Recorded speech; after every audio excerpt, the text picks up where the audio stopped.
We always rehearse and practice on this team. That's why we always achieve these high levels of excellence. And I can't say I couldn't be more proud. And just to remind you, not only did we bring this mission in on schedule, under budget, and delivered more science than we had even thought was possible with the encounter with Bennu, but we think we've got a lot of sample in that science canister, and we can't wait to crack into it. For me, the real science is just beginning. I grew up as a laboratory chemist, studying meteorites and particles from the Stardust mission, which NASA brought back in 2006. So I really am looking forward to the next stages of this journey. People have asked about, the planetary protection. We did go through extensive planetary protection reviews. We were unrestricted Earth return because Bennu is a near-Earth asteroid. Probably material from this asteroid has been delivered to the Earth at some point in the past. It's also a very small body that's constantly exposed to ionizing radiation, and no life forms that we know of would be able to survive that kind of environment. So very, very low risk. In fact, we're more worried about Earth biology contaminating the sample. The key objective for me, and one of the driving objectives of this program, is to try to understand, did carbon-rich asteroids like Bennu deliver the compounds that may have led to the origin of life on our planet, the origin of Earth as a habitable world? And so we don't want biological organisms interacting with this, so we plan to exclude it from any contact with bacteria or anything else that might compromise our scientific investigation. And the team at Johnson Space Center are experts at this. They've got a beautiful laboratory and isolation glove boxes, and we're going to start processing that sample, we hope, as early as Tuesday of next week. Great. Thank you so much, Dante. Next up, we have Mike Moreau, who's going to tell us a little bit more about entry, descent, and landing. Yeah, so it's so amazing to be in this moment. It's hard to describe what it means to be in this moment. I've worked on this project not as long as Dante, but a decade, through the early development of the mission, to the mission operations, to leading the recovery team. I was in the control center today with my partner in crime, Richard Witherspoon from Lockheed Martin, and we were directing the efforts of the team and directed all the planning that went into the activity today. And just seeing that parachute, seeing the capsule descending on the main parachute, and then seeing it just sitting perfectly on the desert floor, just hard to articulate what that means after so much put into this mission.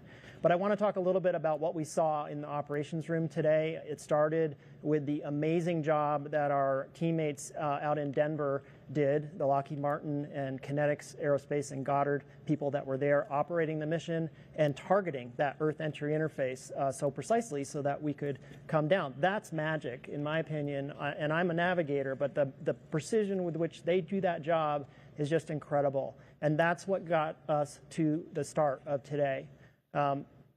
Now get to our partners at the Air Force. One of the great things about landing in this facility is the tracking cameras and radars that are around this facility.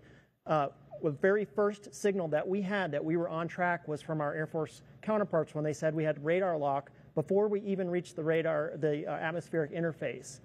So just a few moments before, but that was a great moment because the capsule was released from the spacecraft 4 hours before, coasted from a third of the distance to the moon to that point in the atmosphere, and that signal from the radar said that we were on track within a few seconds of where we needed to be. So that was a huge moment. Then we had aircraft, one of them operated by the Johnson Space Center, a WB-57 aircraft. It had infrared and optical cameras on it. Very soon after the radar detection, we started seeing signals from the WB-57, and we were able to see the actual hypersonic reentry and the fireball, and then track the capsule as it descended until the parachutes came out and landed on the ground. And you all saw that footage on the television. As far as the landing goes, we landed a little bit to the east of our nominal landing point, but that's what our amazing entry, descent, and landing engineers have been telling us is going to be happening. They've been looking at the atmospheric density and the models for the trajectory path we would take through the atmosphere, and they predicted we would be east of our nominal landing location, and that's where we landed. So I just want to say that I'm so proud to be part of this team that did this today. I'm proud to be part of the team that got us here and part of the mission operations. We had some great challenges to overcome with this mission, and great groups overcome great challenges, and it's been a pleasure to work with some of these amazing teams in my 10 years working on this mission. Thank you so much, Mike. Our next speaker is Tim Prizer with Lockheed Martin to talk a little bit about the capsule itself. You know, this capsule literally has a personality, and it understood the assignment. And I think back, I think your colleague Peter Smith and I got to work on Mars Phoenix, and that little lander understood the assignment too. The scientists come up with these grand questions that they're striving to get answers for. And we as engineers, for goodness sakes, it's the best job an engineer could ever have, to help a scientist go gather this knowledge. It's just so thrilling and rewarding. It's so much so that we understand the question, and then we can design a special spacecraft like OSIRIS to go collect the information and the answers. And like Phoenix, like I said, I think she understood the assignment too, because Peter Smith wanted to prove that there was water ice on Mars. And bless her heart, just before she touched down, she used the thrusters to blow all the regolith off and say, look, there it is. There's your ice, Peter. Well, today, OSIRIS-REx, not only 4 hours before entry did she understand the assignment and put this SRC on a path to hit an entry interface that needed to be so precise that you didn't skip out of the atmosphere or you hit it too deep and you burned up before you had a chance to get to the ground. So she did that flawlessly with aplomb, and then she immediately turned her attention on Apophis and changed her name on the back of her jersey, and she's now Osiris Apex. By the way, we scored the first touchdown today before any of the other NFL teams did. I just want to put that on the record. But back to the SRC. She came through the atmosphere. She knew her job was to get to the ground. She also thought it would be nice and kind to land close to a road. You know, heat shield down, back shell up, basically with a little sign that said, Dante, please hug me. And it was so, she made it so easy for us. These designs are so robust that as she's coming through the atmosphere, you know, whether or not the atmosphere is more dense than it should have been or expected to be, or, you know, something in our sequence may or may not have behaved itself exactly the way we expected it to, but the subsequent things in the sequence made up for the fact that parachute came out and we touched down as soft as a dove. It was just beautiful. And you can see the excitement not only on the scientist team, but when they showed the mission support area back in Littleton and the celebration in that room, that's when it becomes real, because the thousands of hours that all of these people spent over the decade or more, right, years together, they just naturally build relationships that last a lifetime. They watch each other's children grow up over that time frame, and so their children were excited too. Family and friends were back there, and it's just a special occasion.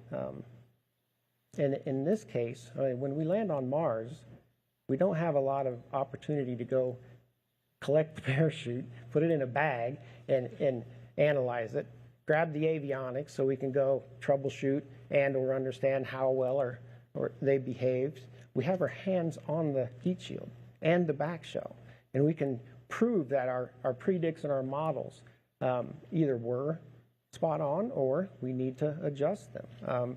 EDL reconstruction is a real thing. Every one of us, whether it's Mars or Earth, that's the first thing as an engineer that we want to do. We want to collect the data, collect the hardware if we can, which we can in this case, and understand how well our models are going to predict the next one.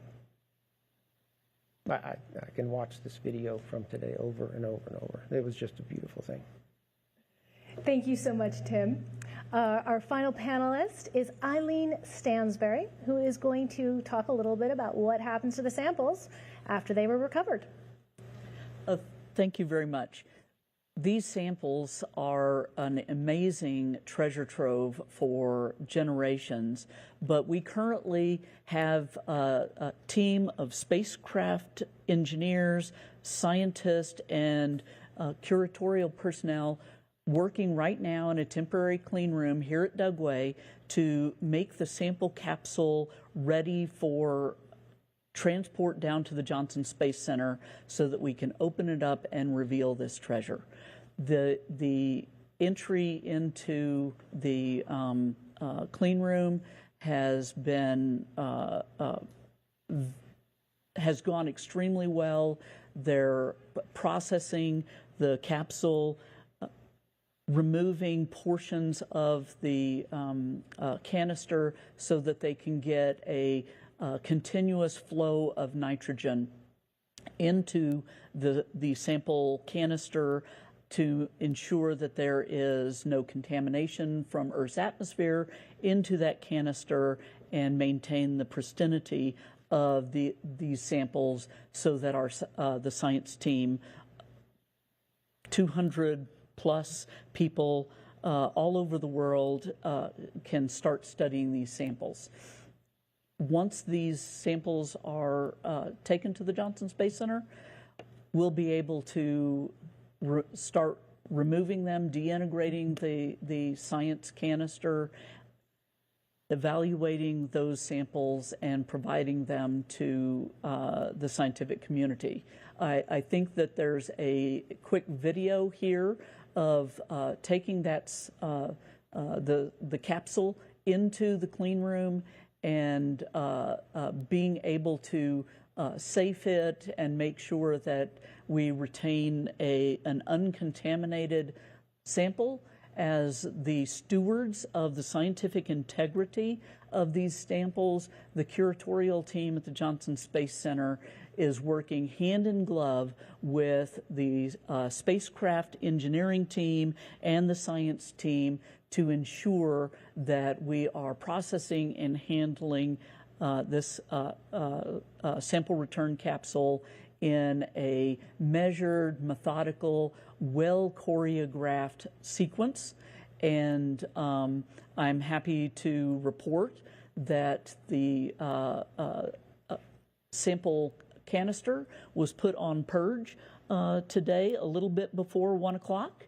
And so we now have a continuous flow of nitrogen within that science canister, and we are well on the way to getting that science canister ready for transport down to the Johnson Space Center. And the support that we are providing to the science and engineering teams today is documenting the handling, ensuring that we understand the environment that the science canister is in, and making way for the next generation of understanding a new world. Thank you so much. For those in the room, do know that those videos were showing up on the broadcast. If there are any more, some of these TV screens in the back, you can turn around and try and see them. But for now, we are moving to questions. We are going to take a few in the room, and then we will also go to the phone line. If you're on the phone, you can press *1 to get in the queue. And we do have a microphone, so if I call on you, please wait for the mic. Alex Whitsey. Ours is right here.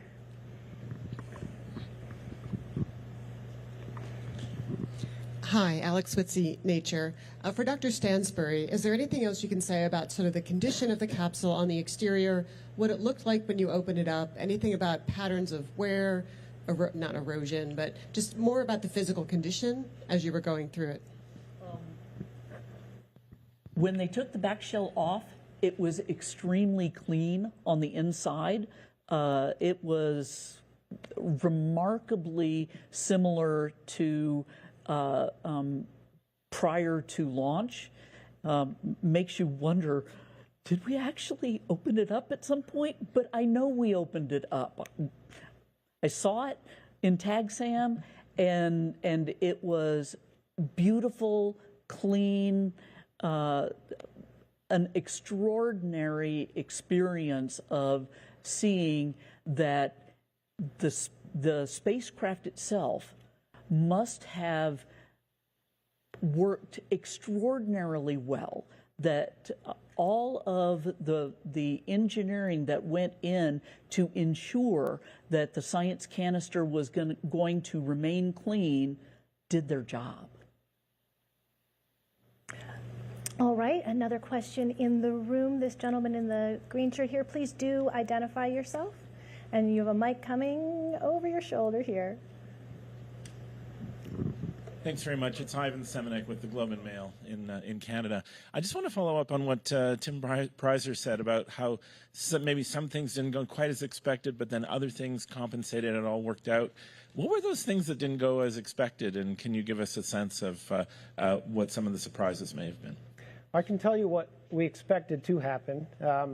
If you'll remember, the peak G is about 32 Gs sensed. On the way up that pulse at a 3G level, we actually armed some triggers to start the sequence of events. We experienced the peak 32G pulse, and then we pass back through that 3G trigger on the way back down, and that initiates the sequence of events. 11 seconds later, the drogue chute is commanded to deploy, and then 360 seconds after the drogue, the main chute deploys. What I can tell you, because we all saw it, the main chute did deploy. It was difficult to see, and maybe, you know, with our EDL reconstruction and the data that we still need to go collect, we can understand some of the upper atmosphere and the hypersonic flight regime.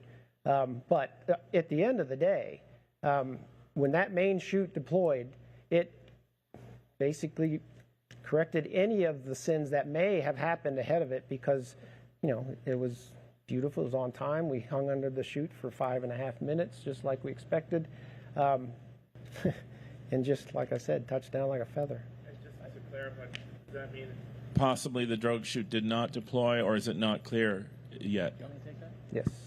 So we don't know if the drogue chute deployed, because we don't know if we can see that in the imagery. The imagery that we saw was not positive. What we do know is that the main parachute came out. It came out a little bit earlier than we expected, but that time difference was within the family of variation that we expect from the atmosphere. So that is not really a surprise to us. You know, Tim's talking about analyzing all the data. One of the great things about landing here is we have all of this photo documentation from 4 different camera systems that were around. We also have the WB imagery. We don't have that available yet. We have not been able to look at that. I can tell you that I could not see whether or not the drogue was deployed in the imagery that I had available in real time in the ops room. That's not necessarily an indication that it did not deploy, but I can't confirm that I saw it in that imagery. But what we're going to do is what we always do is go back and look at this in great detail, and that's one of the advantages of landing here is we've got a ton of data, and we're going to go back and look at that, and we'll reconstruct exactly what happened. Yep. But the bottom line is we landed, when the main parachutes came out, that was the moment that I was waiting for, and that for me was success. I knew that we had done, we were successful, and we were going to get that sample today. And the simple fact of the matter is the drogue parachute deploys the main parachute. So just by the way that is designed, the drogue did deploy enough. The drogue's on top of the main parachute, so it all had to come out. That's where I say the robustness of this design, kind of, rolled itself up into a ball and said, I'm going to get this done, and it got it done.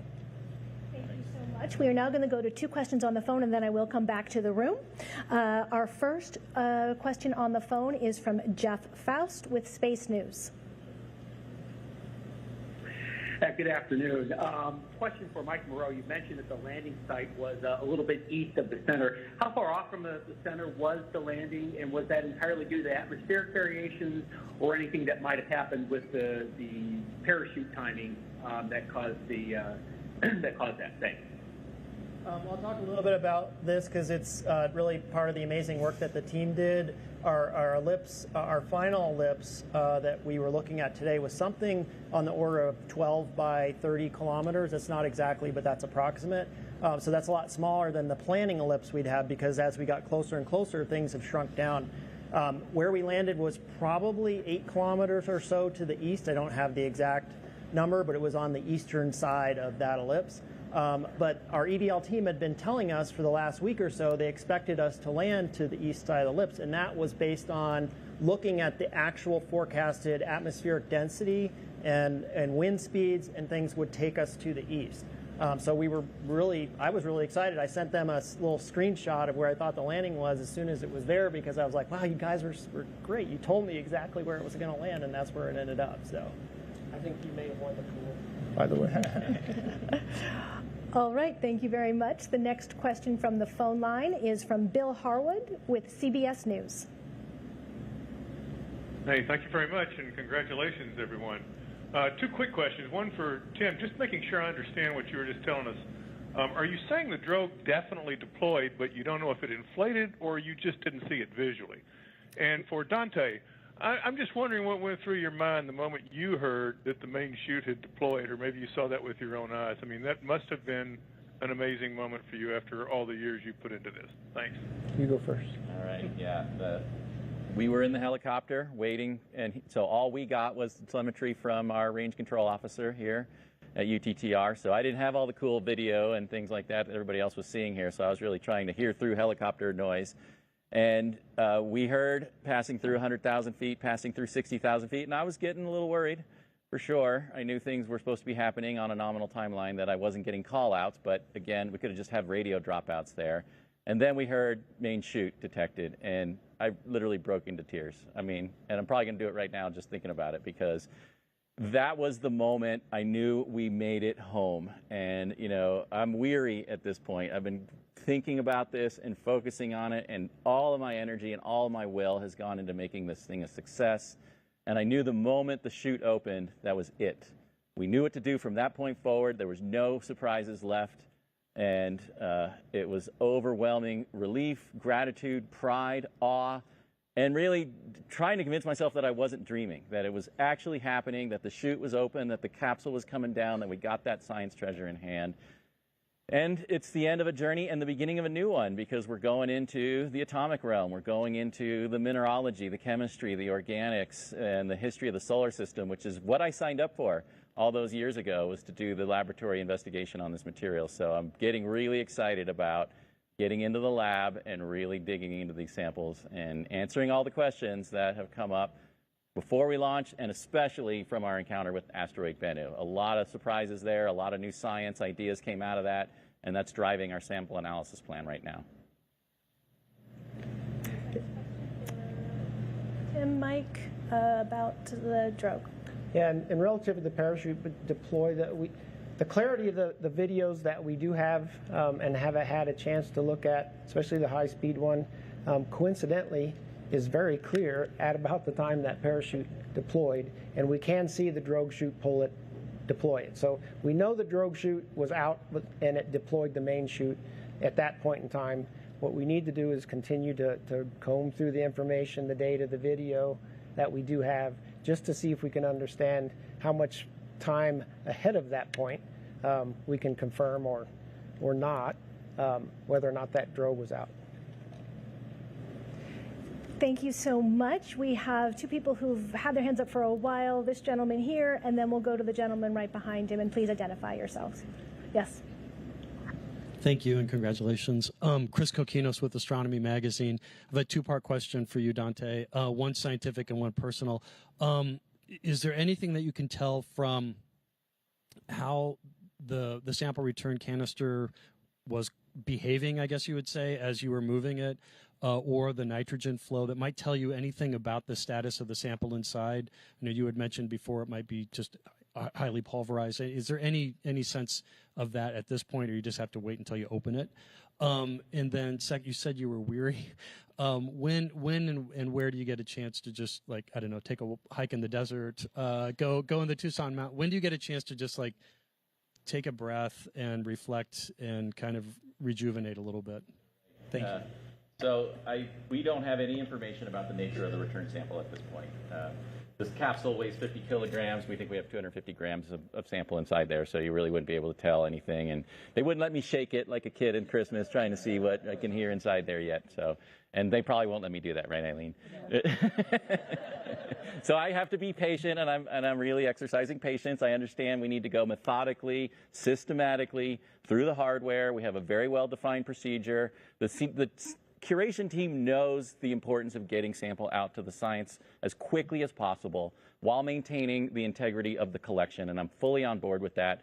OSIRIS-REx is about the science, but it's also about the legacy, and the legacy is that long-term collection, and we work hand in hand together as science and curation to make sure both of those are achieved in a timely manner.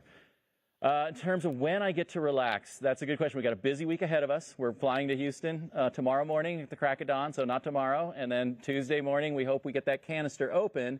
And I expect we'll see some dust, and we have a plan to sample that dust and get into the science instruments at JSC right away, just to say, did we bring back what we thought, or is it something completely different? And knowing Bennu, it might be a little both, right? So I can't wait to see that. I have a big party planned on October 14th in downtown Tucson. The whole city is celebrating with us. Mayor Romero of Tucson declared today OSIRIS-REx Day, by the way. Thank you, Mayor Romero, for that. And so I think October 14th, we should have pretty good idea of what the nature of the collection is. We should be at the final stages of allocating the first major masses to the science team. And yeah, we're going to throw down. Fantastic. This gentleman, no, a little bit closer here, this gentleman right here. Thank you. Please identify yourself. Thank you. David Brown, The New Yorker. Dante, congratulations to you and the team for an extraordinary achievement today. Dr. Glaze, I have a question about how a government shutdown might affect OSIRIS-APEX and whether any of the sample that was collected today might get out to laboratories before things go wrong. Yeah, no, these are great questions. It's certainly something that's on the top of many people's minds at this point as we near the end of the fiscal year. So I'll address the first question first about APEX. As in the past, when there is a government shutdown, we've been through this many times before, all of our operating missions get accepted. We know that they are incredibly valuable assets, and so we generally get an exception for that to protect property. Which they are, and so APEX will continue operations as normal. As far as the samples, we are committed to this process that Dante mentioned, and ensuring that those samples are kept secure and safe for posterity. And so we will assure that they're safe. There may be some delay, a little bit of delay in the science analysis. As soon as they're safe, we will, make sure that we step back and do as we're told to do. But we will assure that they're safe. Fantastic. We're going to take one more from the floor, and I'm sorry there are so many people, but I believe right there in the back had their hand up for a while, and then we will switch back to the phone lines before coming. Good afternoon. Thank you all for joining us. My name is Spencer. I'm with Fox 13 here in Utah. Welcome to Utah. Glad you liked it here, and glad Osiris liked it here as well. My question is for anyone who wants to answer it, and I believe someone mentioned the OSIRIS-APEX mission, kind of handing it to the next generation. How important is it for things like this to inspire even the generation after that to get involved in STEM and get involved in wanting to explore outer space? I'll start. Okay. Yeah. So I think OSIRIS-REx is an excellent example of the inspirational value of these kinds of activities. The reason why we should be investing our taxpayer dollars in these missions of exploration. Of course, the science is fantastic. The engineering is beyond amazing. But the inspirational value is really where the long-term payoff comes from these.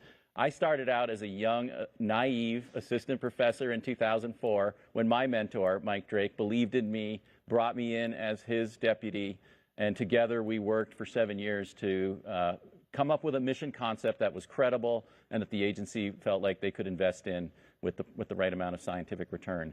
And I know Mike would be incredibly proud of that. And it was a key part of his vision from day one that this is about the future generations. And Danny Della Justina, who's now the PI of OSIRIS-APEX, I officially congratulated her right when the SRC released from the spacecraft. My PI ship follows the capsule, and she takes the spacecraft on to the next adventure. She started with us in 2004 as well as a freshman at the University of Arizona when she enrolled in my Asteroids seminar. And she led a student experiment design for a discovery version of what we called OSIRIS back then. She was going to be the student experiment lead. She left for a little while to go pursue her advanced degrees, but came back as the imaging scientist, and now is the deputy PI for OSIRIS-REx. She'll continue in that role through the sample analysis phase and also as the principal investigator for OSIRIS-APEX. And she is strongly committed to bringing the future generations along with her on that team. And we've got 5.5 years to Apophis and then 18 months at that amazing target. And you're going to see a lot of young people involved in that mission. And I can just tell you, I love working with kids. I go out into the community quite a lot, Boys and Girls Clubs of Tucson, local Tucson schools. We're hosting a great event at the Tucson Children's Museum right now to have the city celebrate this activity. And I also teach undergraduate and graduate students. And so many of them said, we are here because of OSIRIS-REx. We came to Tucson because the OSIRIS-REx mission was based here. And it was just an amazing example of what people can do when we put aside our differences, we focus on a common goal. We can achieve great things. This country can achieve great things, but we have to work together to make that happen. I'd like to add to that if I could. So I think that's a wonderful question, and a big part of why we do these missions is inspiring the next generation, and I'm a perfect example of that. I grew up on a dairy farm in Vermont. I was inspired by the Voyager missions, by some of the early space shuttle missions. You know, it was that got me interested in math and science. And then it was NASA research that helped to fund my graduate studies and brought me to working from a farm in Vermont to doing a job at the Goddard Space Flight Center where I met an amazing mentor, Jerry Soffin. So that is just one of the biggest reasons why we do these missions. We're talking all about the science, but in order for our nation to be competitive in the future, we need young people to want to study math and science and technical fields. And this is just one aspect of that, but it's an amazing, rewarding aspect to work on some of these great challenges and the kind of teamwork that Dante talked about. So thank you for that question. Thank you so much. Going back to the phone lines, we are going to take a question from Marcia Dunn with the Associated Press.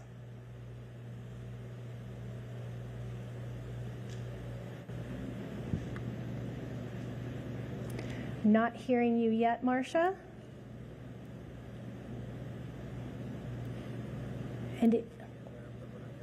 Great. Well, I am going to go on to the next person, though I think Marcia might be on there twice, so we might need to go to her other phone line and see if that one works. For now, though, we are going to go to Robin Andrews with Popular Mechanics. Hi, yeah, I'm kind of fascinated by the fact that the first to approach the capsule was an explosive ordnance expert to check for any unexploded munitions. So does that mean there was a very small but non-zero chance that the capsule, after its odyssey, could have softly touched down on an unexploded munition and been blown to bits, or was that just the extra safe? Well, I'll take that because I've been the primary person working with our colleagues at the Air Force here who've just been amazing hosts. And I'll just say that the Utah Test and Training Range is an amazing place to land a sample. It's very flat, it's free of hazards, and they have these amazing tracking resources here. But it is a test range, and so they do all kinds of stuff here. And safety is our #1 priority. So this is a big place. The first thing that the Air Force does when they send their personnel out in the range is make sure there's no unexploded ordnance. We had unexploded ordnance check on our capsule when it arrived in the clean room. That was the first thing we did. So this is just kind of a standard procedure, safety first, and that's what we did out there today. Great. I will try Marcia Dunn one more time now that we've seemed to have pulled a second line from her. So Marcia Dunn with the Associated Press. Let's see if this one works. Hi, can you hear me? Can you hear? Yes. I'm going to ask my question. Hello, I'm wondering if the capsule was dented, dinged, bent at all, it touched down, and any idea what the final touchdown speed was? And Dante, how overwhelming was it when you finally got your eyes on the capsule and got up close to it? Thanks. Sure. Well, being one of the first people that got to get out there and see the capsule, it looked great. I mean, it was charred, but it came in at 27,000 miles an hour, so we expected that. Otherwise, it looked perfect. There was no sign of any damage or distortion to the heat shield or the back shell that we could see. There was a little bit of char left in the tiny little crater that it made, literally like about this big across. So it was pretty much, we stuck the landing, and that's what OREX has done consistently, so I wasn't too surprised. But it was like seeing an old friend that you hadn't seen for a long time, and it was great to see it. It was just great to see it. I did want to give it a hug. But, you know, I knew it'd be all sooty, and we were trying to collect environmental samples, so that really wouldn't have gone over well. But, yeah, it was amazing. I was there when it was encapsulated in the fairing. I was there when it was assembled and when it was installed on the spacecraft. I was there when it was nothing but a PowerPoint on a slide in a proposal that we were submitting to NASA with this dream that we were going to bring back samples from Bennu. So it was amazing and emotional. I've been emotional all day, and that was one of the key moments for me, was seeing that I knew we had done it, that we had pulled it off. As incredible as it seemed all those years ago, it came to be. Great, thank you. Coming back to the room here, please, right in the front. Thank you. Jonathan Amos, BBC News. Can I just go back to Eileen? When you took the heat shield off and the back shell, was there any evidence that you might have had some spillage of sample being on those surfaces when the taxam was put away? It was leaking, right? So I'm just wondering if there are little specks, little particles on those surfaces that need to be picked up. That's part of the procedure, is to methodically go through and investigate that. Our purpose here in support of the science and engineering teams is specifically to document and recover anything that could be loose. I have not seen the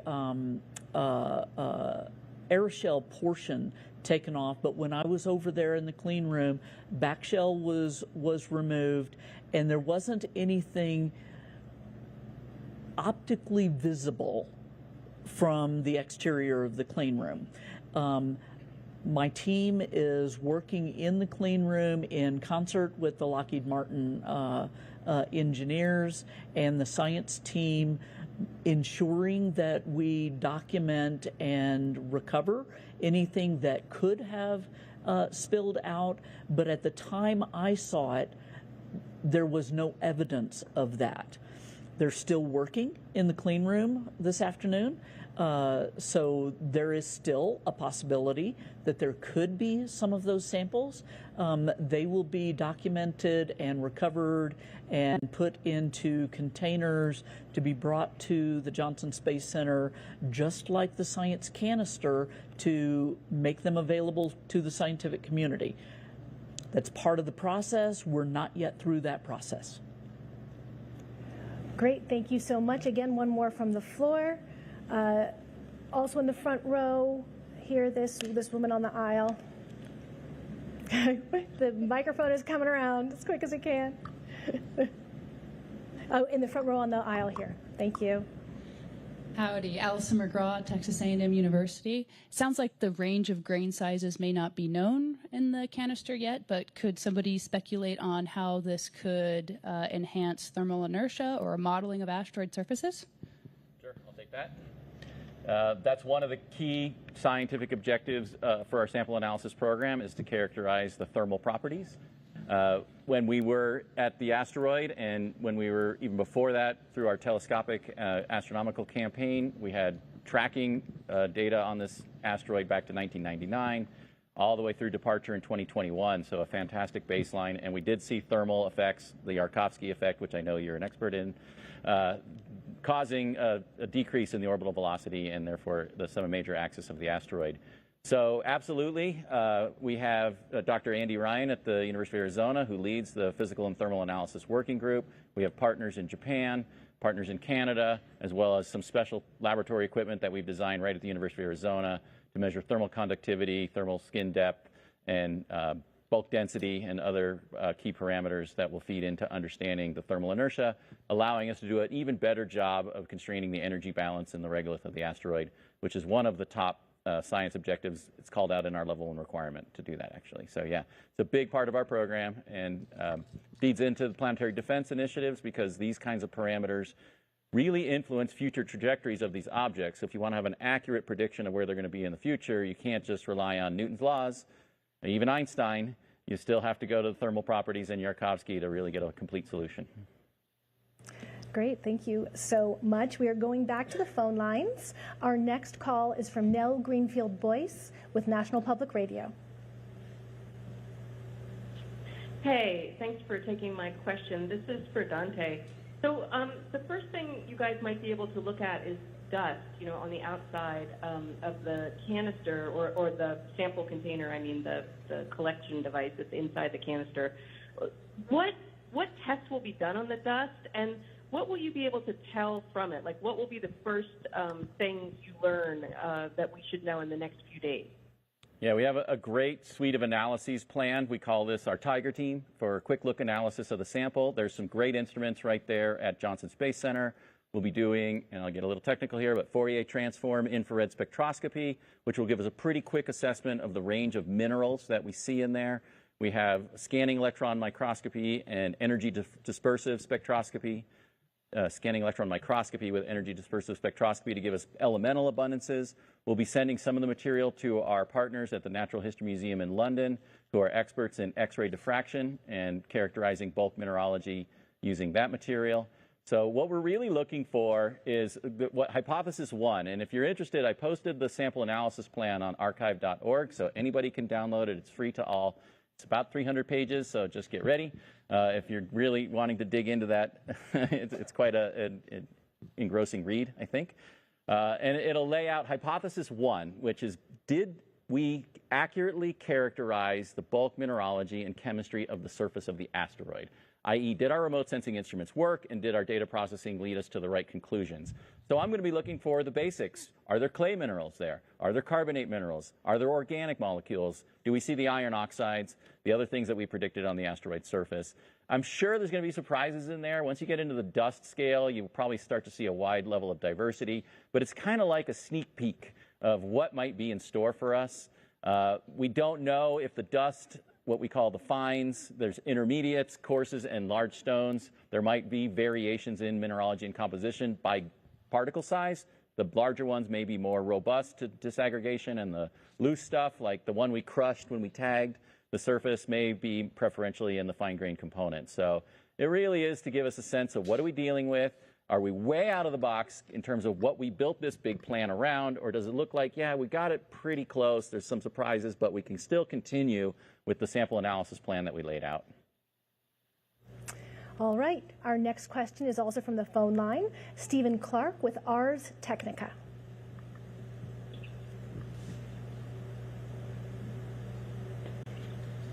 Hi, thank you for taking my question. Most of my questions have been asked and answered, but I want to follow up with Dante. If you could, one of your answers a little earlier, take me back inside that helicopter with you this morning. I think if I understood your response earlier, some of the calls over the radio that you were receiving about the rate of descent weren't exactly what you were expecting. The drogue chute may or may not have been deployed on time. Just on the video, when I didn't see any sign of the drogue, I certainly had my heart pumping. Just going to see if you could talk a little bit more about your feelings inside the helicopter, as some of the calls maybe weren't exactly when you were expecting them. Yeah, I'll take you back even earlier in the morning, Stephen, because it started out, there was several key milestones today that I was really paying attention to, things that we talked about a decade ago and longer, and it's like, okay, now today it's real. The first one was the go, no-go poll, right? We had to get approval. We had to get the flight dynamics team, the entry, descent, landing team, the spacecraft team had to say they're all ready. The range had to be ready. And, of course, our project manager had to have the final authority on that. We knew we were in good shape there, but you never know, right? It's like something could have happened in the wee hours of the morning when I was barely sleeping that changed that poll. So to hear everybody unanimously go, that was the first relief. And then it was powering up the batteries inside the SRC because there had been no telemetry from them for over 7 years since we launched because they were passivated. They had a layer on top that prevented current from flowing. We had to burn that layer off. So I got the news, 11.44 volts, both batteries, because it's prime and redundant, both were online. And then I knew the parachutes at least had power because if the batteries were dead, we knew we were coming in hard already early in the morning. And then, of course, release of the capsule from the spacecraft. We had Doppler tracking data. There was spacecraft indication that the commands had all gone according to plan. So that it was on its own. And then the divert maneuver, so that the spacecraft wasn't following the capsule in. So everything on the spacecraft kind of set me up into a reasonably good mood. And then I knew it was all about the parachute. That's the only thing that I needed to know was that parachute deployed. So obviously I was keyed into that more than anything. It was hard to hear in the helicopter. I didn't have the cool video. I couldn't see what was on screen. And maybe that was a good thing because I heard it was a little bit of a pulse-pounding moment. And I do ask myself, how many of those can you have in one lifetime, right? And I might be reaching my limit, I'm not sure, but it kind of feels like it today. And so it was, I knew we were looking at around 100,000 feet. We should get confirmation of drogue. And, we had our amazing range safety officer, Jasmine. I don't know if you're here, but she's been great to work with. And so she was the one that was actually getting the callbacks and relaying that back to us. And I was like, do we have drogue? And she's like, they're not calling drogue. And we're at 60,000 feet. And I think I looked at Scott Sanford and I was like, I don't know. I said, we should have drogue, but it could be coverage. It could be that we're not seeing it. I know the helicopter was having trouble because of the location where we had touched down and relays to get the video feed back here. And so I was mentally preparing myself for the worst case scenario. I always said, this is like you're the championship game. You've just thrown the touchdown winning pass and you fumble it out of bounds. That's what my nightmare was. It's like, I can't lose this at the last minute. And so I was just trying to make sure I didn't totally break down in front of an international audience, right? And it's like, okay, you got to keep it together when you get out of this helicopter, deal with it, whatever is there, and then mourn if that's what you're going to have to do. But then within minutes, Jasmine said, main shoot. And I was like, that's when I just emotionally just let it go. Tears were streaming down my eyes. I was like, okay, that's the only thing I needed to hear. From this point on, we know what to do. We're safe. We're home. We did it. As I told Lori as we were getting ready, I can't believe I ate the whole thing, right? From soup to nuts, everything is on the flight program for OSIRIS-REx went smashingly, just smashingly well. And so enormous pride and gratitude and excitement on the next phase, sample analysis. So much. We have time for one more from the room, especially if our panelists are quick in their answers. I will take this gentleman right here in the dark blue shirt. Passing it from the other side is coming to you. If you look the other way. Thanks. Yes, I'm Justin Davenport from NSF.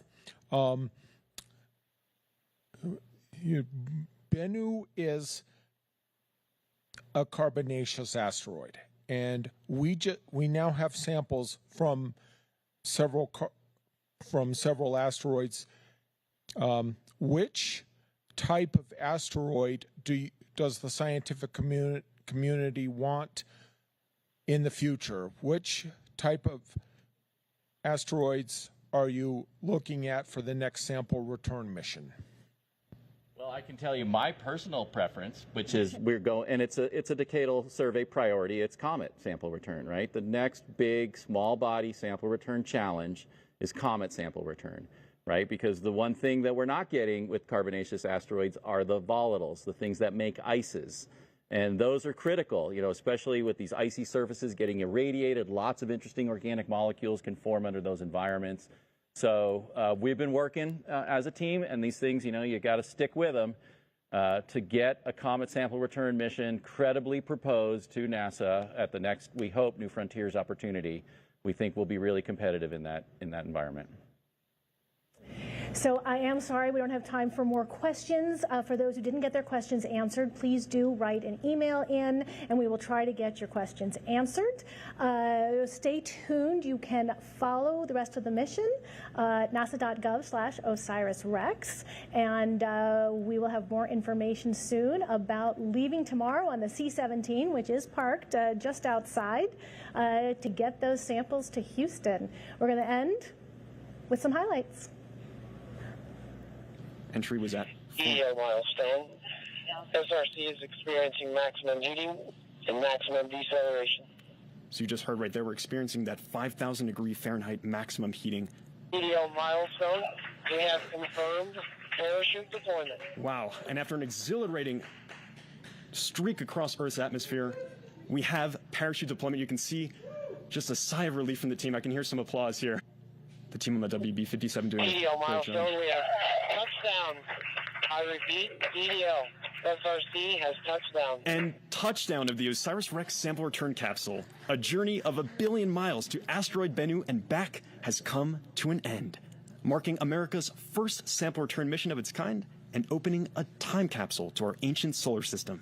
A sample carrying fixture. Recovery operations. WB has located the parachute on the ground.